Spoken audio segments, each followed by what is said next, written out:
আসমান আল্লাহ বানাইছেন কুন ফায়াকুন বইলা, জমিন আল্লাহ বানাইছেন কুন ফায়াকুন বইলা, ফেরেশতা আল্লাহ বানাইছেন কুন ফায়াকুন বইলা। কিন্তু আমার আপনার আল্লাহ পাক, আমার আপনার আল্লাহ পাক কুন ফায়াকুন বলে বানায় নাই।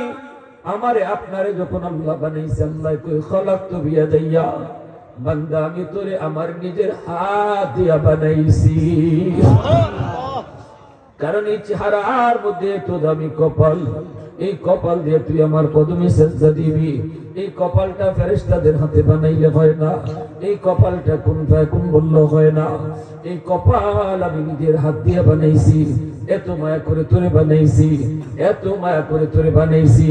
নূহ নবী যখন কয় আল্লাহ আমি তো একজন বুড়া মার কথা বইলা গেছি, তুমি আমারে কইছিল যখন তুফান শুরু হইব তখন আমি তারে নৌকা তুলিয়া নিতাম, আল্লাহ তুলবার কথা ভুইলা গেছি, জানি না আমার ওই বৃদ্ধা মাটা দুনিয়া আসেনি না নাই। আল্লাহ কই যায় দেখো, খোঁজ নিয়ে দেখো। নূহ নবী আয়া দেখি এই ভাঙ্গা ঘর এখনো আগের মতো দাঁড়ায় আছে।